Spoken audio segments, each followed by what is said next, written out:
오늘의 주요 뉴스입니다. 코로나19 신규 환자가 10만 7,894명으로 사흘 연속 10만 명 이상을 기록하고 있습니다. 위중증 환자 수는 어제보다 26명 증가한 310명으로 78일 만에 300명을 넘기는 등 증가세를 이어가고 있습니다. 우리나라 최초의 달 궤도선인 다누리가 발사를 하루 앞두고 발사를 위한 준비를 모두 마쳤습니다. 내일 발사에 성공하면 우리나라는 세계 7번째 달 탐사국으로 우뚝 서 본격적인 심우주 탐사에 나설 전망입니다. 우리나라뿐 아니라 미국과 중국, 유럽 등 세계 각국이 경쟁적으로 달 탐사에 나서고 있습니다. 냉전 시대에 이어서 우주 강국들이 다시 달 개척에 나서는 이유를 자세히 전해드립니다. 국회가 지난 2일 유류세 탄력세율 조정 한도를 현행 30%에서 50%로 확대하면서 실제 유류세 인하 가능 범위가 55%까지 확대됐습니다. 정부가 국제유가나 물가 상황 등을 종합적으로 고려해 결정할 수 있는 건데 정부는 당장 인하 폭을 확대하진 않겠다는 입장입니다. 미 연준의 대표적인 매파로 꼽히는 제임스 블러드 세인트루이스 연방준비은행 총재가 연내 3.75에서 4%의 기준금리에 도달해야 한다고 말했습니다. 연말까지 총 1.5%포인트의 추가 금리 인상 필요성을 언급한 건데 시장 예상보다 큰 폭의 인상 가능성이어서 관심이 모아지고 있습니다.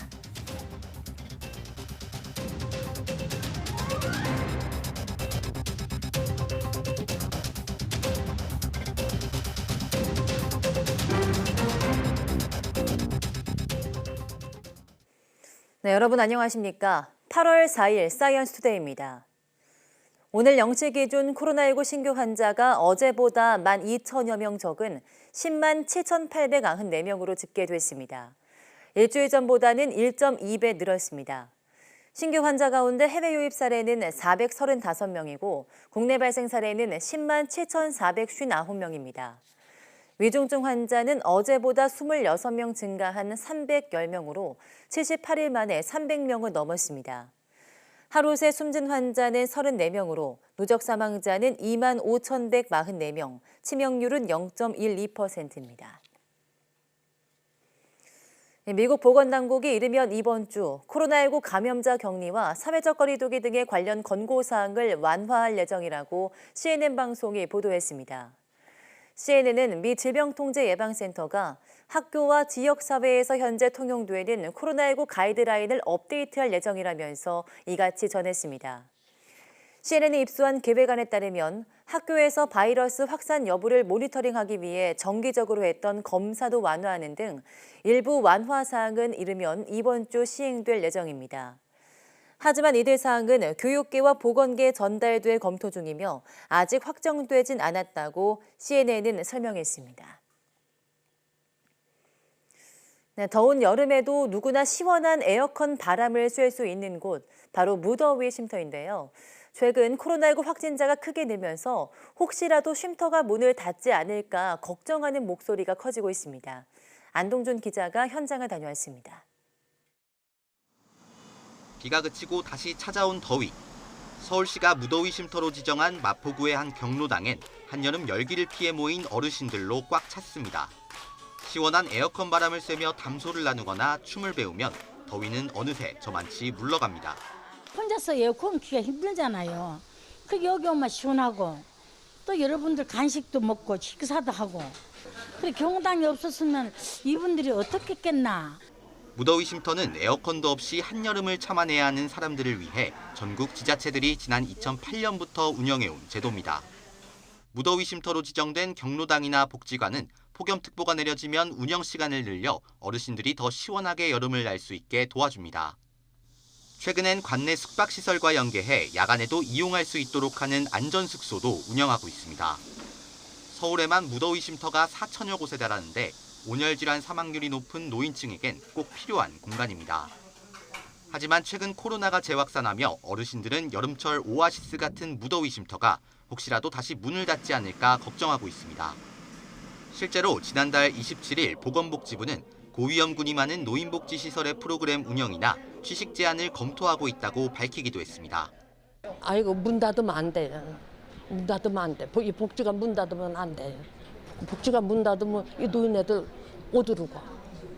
갈 데가 없어요.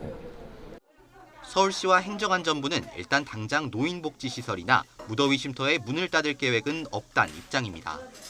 아직 운영 폐쇄까지는 검토한 바가 없습니다. 열 체크를 좀 하시고 개개인의 방역을 좀 강화해달라는 권고를 할 수밖에 없는 상황이었습니다.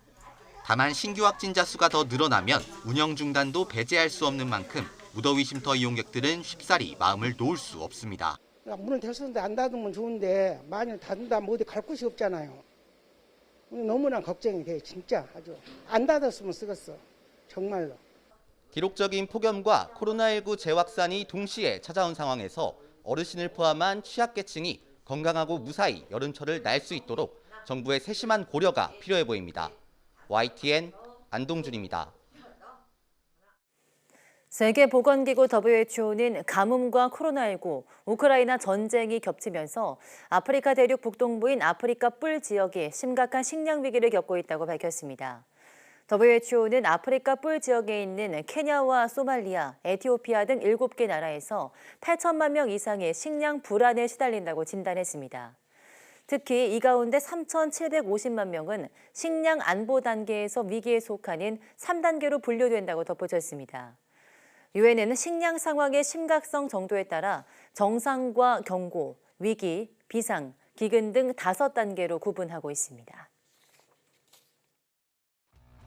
달아달아 밝은 달아, 달은 지금까지 그 표층이 무엇으로 덮여 있는지조차 신비에 가리운 채였으며 소련은 1959년부터 루나 프로젝트란 이름으로 달 탐사선과 창수선 발사를 계속 추진했습니다. 1969년 7월 20일 지구의 밤을 밝혀온 달에 인류가 첫 발을 내딛습니다.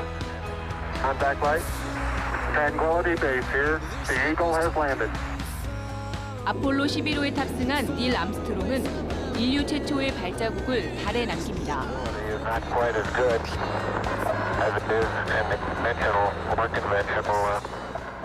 냉전 이후 주춤하던 세계 각국의 우주 탐사 경쟁은 2000년대 이후 다시 불이 붙고 있습니다.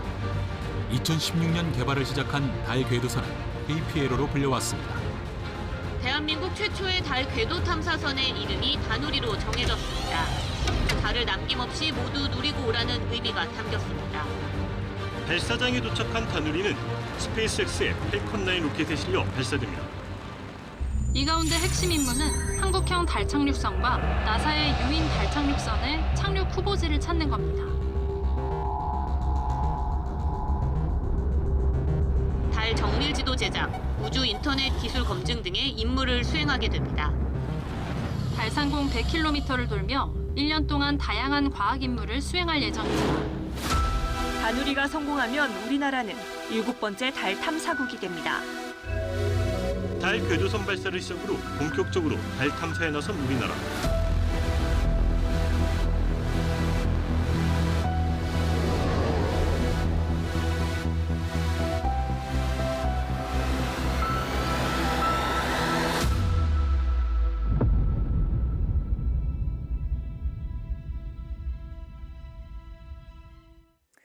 네, 우리나라 첫 달 궤도선인 다누리가 발사 준비를 모두 마쳤습니다. 내일 발사에 성공하면 우리나라는 세계 7번째 달 탐사국이 되는데요. 다누리를 시작으로 지구 중력을 벗어난 심우주 탐사가 본격적으로 시작될 전망입니다. 보도에 양회영 기자입니다. 발사를 하루 앞둔 국내 첫 달 궤도선 다누리. 미국 플로리다주 케이프 커네버럴 우주발사장에서 펠컨 9 발사체에 실려 우주로 떠나게 됩니다. 다누리는 펠컨 9의 점검 과정에서 추가 작업이 생겨 발사가 이틀 연기됐는데 스페이스X 측은 발사체를 포함 내일 오전 발사를 위한 모든 준비를 마쳤다고 밝혔습니다. 다만 날씨의 급변 상황만 최종 변수로 남아 있습니다. 가장 주된 포인트는 위성의 상태가 다 준비되어 있는지 이미 그거는 저희가 어제 다 통보를 했고요. 발사체 준비 상태는 제가 보기에는 지금 발사체 조립까지 다 완료된 상태라 큰 이슈는 없고 남아있는 건 아마 이제 기상 조건일 텐데. 다누리는 발사 40분쯤 발사체에서 분리된 뒤 44분쯤 달 전위 궤적에 진입하게 됩니다. 이후 4개월 반 동안 나비 모양의 궤도를 따라 약 600만 킬로미터를 돌아와 12월 16일 달 궤도에 도착합니다. 발사일이 예정일보다 이틀 늦춰졌지만 달 상공 100km 위 임무 궤도에는 예정대로 12월 31일에 진입합니다. 이후 내년부터 1년 동안 다누리는 하루 12번 달 상공을 돌며 본격적인 과학 임무를 수행하게 됩니다. 다누리에 실린 과학 장비는 총 6개로 달 뒷면을 포함해 표면 입자와 미세 구조 등을 담은 달 전체 평광 지도를 세계 최초로 만듭니다. 또 아르테미스 프로젝트를 위한 달 착륙 후보지 물색, 세계 첫 우주 인터넷 통신 시험 등도 시도할 예정입니다. 12월 31일에 최종적으로 우리 목표 궤도인 달 고도 100km의 고도에 안착을 하게 될 예정에 있습니다. 그리고 그 후 약 1개월간의 시험 운영을 거친 후에요. 2023년 2월 1일부터 과학 임무를 수행할 예정에 있습니다. 우리나라 최초로 지구 밖 탐사에 나서는 다누리. 다누리가 올해 말 달 임무 궤도에 예정대로 안착하면 대한민국의 심우주 탐사 시대가 본격적으로 열릴 전망입니다. YTN 사이언스 양우영입니다. 네, 우리나라뿐 아니라 각국이 경쟁적으로 달 탐사에 나서고 있습니다. 서부 개척 시대를 상징하는 골드러시라는 단어에 빗대서 문러시라는 말이 등장할 정도인데요. 냉전 시대에 이어서 우주 강국들이 다시 달 개척에 나서는 이유는 뭘까요? 이승은 기자가 알아봤습니다. 미국이 개발한 역대 가장 강력한 로켓 SLS입니다. 곧 오리온 우주선을 달로 보낼 채비를 하고 있습니다. SLS는 미국이 주도하고 우리나라 등 10여 개국이 참여한 아르테미스 프로젝트의 발사체입니다. 올해는 무인 달 궤도 비행, 내년에는 유인 비행, 2025년에는 사람을 달로 보냈다가 귀환시킬 계획입니다. 여러 나라가 참여하는 그런 국제 협력 체제를 갖추게 됩니다. 이게 근본적으로 지난 우리가 여태까지 보아온 달 탐사와는 근본적으로 차이가 나는 점이고요. 중국이 2년 뒤 달 뒷면 샘플 채취에 도전하는 것을 비롯해 앞으로 10년 안에 19개국과 유럽 우주청이 106개에 이르는 달 탐사 미션에 도전합니다. 달 개척 시대 개막이라고 해도 과언이 아닙니다. 달에는 대기가 없어 일교차가 300도에 이르고 자외선과 우주방사선, 돌진하는 소행성에 그대로 노출돼 있습니다. 하지만 극지방에는 물이 있을 것으로 추정됩니다.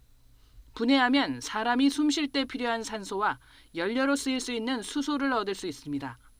인간의 기술로 오갈 수 있는 거리에 있는 데다 중력이 지구의 6분의 1에 불과해 적은 연료로 발사체를 다른 행성으로 보낼 수 있습니다. 때문에 아르테미스 달 탐사의 궁극적인 목표는 우주기지 건설입니다. 달을 전진기지 삼아 화성을 비롯한 더 먼 우주로 나아가겠다는 겁니다. New technology so that we can send humans to Mars and return safely. And so this is indeed a golden era of space exploration. 희귀한 자원을 탐사하는 것도 달 탐사의 또 다른 목적입니다. 달에 쌓여 있는 헬륨3는 기술이 따라준다면 미래 청정 에너지원이 될 수 있습니다. 핵융합 발전을 일으킬 때 연료를 사용하고 그것이 바로 청정 에너지를 이제 우리가 생산할 수 있기 때문에 지금 현재 에너지 문제를 해결할 수 있는 가장 중요한 이제 대체 에너지이기 때문에 지구 저궤도를 무대로 한 우주 기술은 민간 기업에 많이 파급됐습니다. 이젠 달로 향하겠다는 우주 강국들의 새로운 차원의 기술 개발을 정부가 선도하겠다는 의지의 반영입니다. YTN 이승은입니다.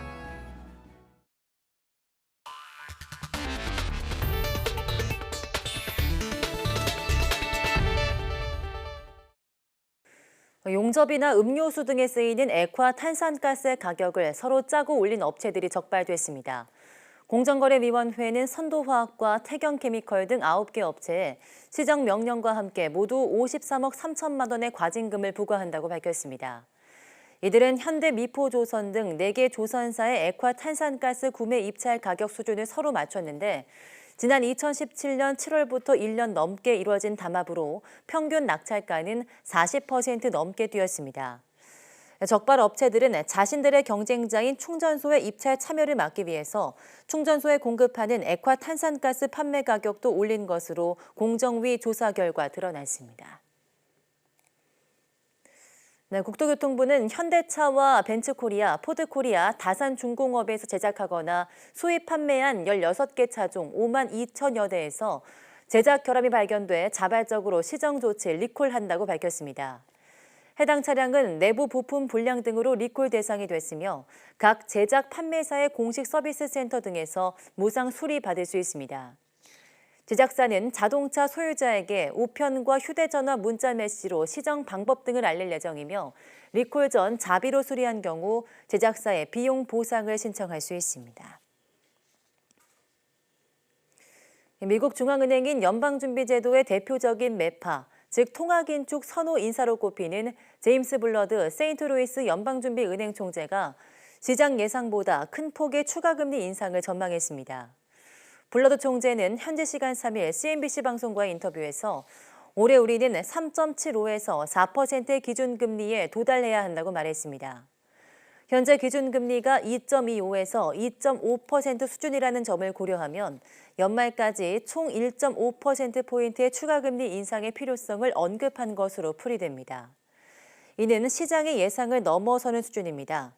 금융시장에서는 연준이 오는 9월 기준금리를 0.5%포인트 인상하고 남은 두 차례 연방공개시장위원회 정례회의에서 0.25%포인트씩 추가 인상해 연말 3.25에서 3.5%까지 올릴 것으로 보고 있습니다.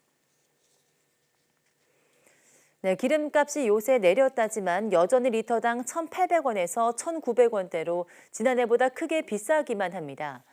그제 유류세 관련법이 바뀌어서 이제 최대 55%까지 내릴 수 있게 됐지만 정부는 당장 인하폭을 확대하진 않겠다는 입장입니다. 권남기 기자입니다. 주유소 기름값은 지난 5월과 6월 최고가 기록을 갈아치우며 한동안 매일 신기록을 세웠습니다. 그냥 내리기만 바라고 있는 거죠, 기름값이. 많이 올랐어요. 부담스러워요, 어디 다니기도. 운전자들의 고통 호소에 정부는 유류세 인하를 법이 정한 최대 한도인 37%까지 확대했지만 국회는 55%까지 가능하도록 그제 법을 바꿨습니다. 유류세 탄력세율을 30%에서 50%로 바꾼 겁니다. 단 오는 2024년 말까지란 조건을 달았고 55%까지 내릴진 정부가 국제유가나 물가 상황 등을 종합적으로 고려해 결정하도록 제한을 뒀습니다. 유류세 인하폭을 55%로 확대하면 37%인 지금보다 휘발유는 리터당 148원, 경유는 106원 더 내릴 수 있습니다. 하지만 정부는 당장 적용하진 않겠다며 선을 그었습니다. 경기 침체 우려로 국제유가가 다소 내려가면서 주유소 기름값도 떨어졌기 때문입니다. 기름값이 다시 2,000원대를 훌쩍 넘을 때 55%까지 내릴 가능성이 커 보입니다. 불안은 여전한 것이 러시아가 가스 공급을 부분적으로 중단할 가능성도 있고 가격 상황을 실시하면은 그 실시하는 나라에 대해서는 공급을 안 하겠다 이런 주장도 하고 있고 정부로선 세수 감소도 신경 쓸 수밖에 없습니다. 지금까지 유류세 인하로 인한 세금 수입 손실은 9조 원에 달합니다.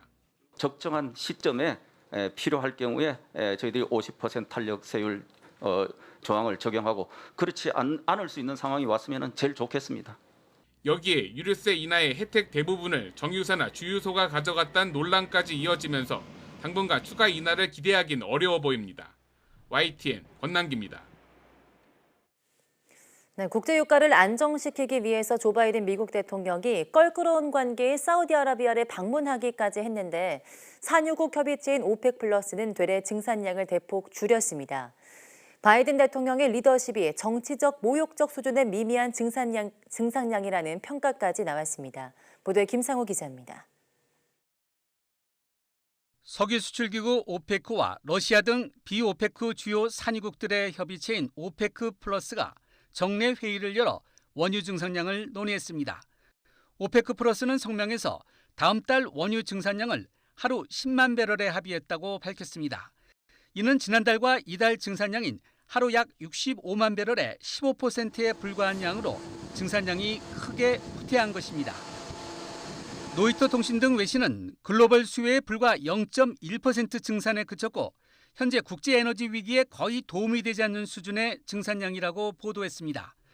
그러면서 바이든 미 대통령이 증산을 위해 껄끄러운 관계인 사우디아라비아를 방문했지만 의미가 없었고 정치적으로 거의 모욕적 수준이라고 평가한 석유 관계자와 전문가들의 말을 전했습니다. Does he feel like the increase was an insult? The fact of the matter is that oil and gas prices are coming down. They are coming down, and they have been coming down since the president announced his trip. 바이든 대통령은 2018년 반체제 언론인 자말 카슈크지 암살의 배우로 의심받는 사우디를 국제 왕따로 만들겠다고 공언해 왔는데 빈살만 왕세자와 악수 대신 주먹 인사까지 나누며 증산 노비를 적극 펼쳐왔습니다. 하지만 사우디는 바이든의 방문 후 블라디미르 푸틴 러시아 대통령과 접촉하며 증산 여력이 없는 상태라고 일찌감치 선을 그어왔습니다. وستقوم المملكة بدورها في هذا المجال حيث أنها أعلنت عن زيادة مستوى طاقتها الإنتاجية إلى 13 مليون برميل يوميا وبعد ذلك لن يكون لدى المملكة أي قدرة إضافية لزيادة الإنتاج.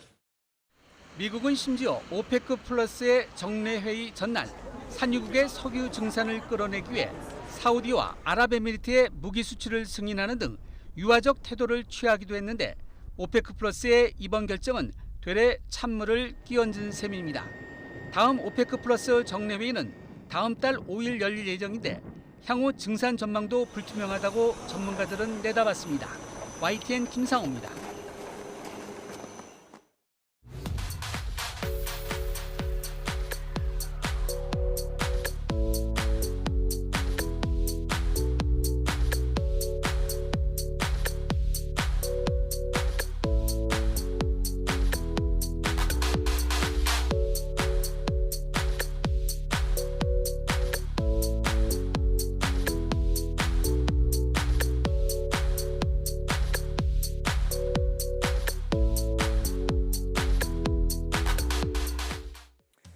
네, 소련과 미국이 달에 우주선을 보내며 우주 경쟁을 하던 1950년대 우리나라는 경제 발전을 이루기 위해 여력이 없었던 가난한 나라였습니다. 하지만 이제는 우주 선진국을 바라보면서 첫 달 탐사선 다누리를 우주로 쏘아 올릴 준비를 하고 있는데요. 내일 이루어질 다누리 발사가 성공적으로 마무리되길 바랍니다. 뉴스 마치겠습니다. 함께 해주신 여러분 고맙습니다.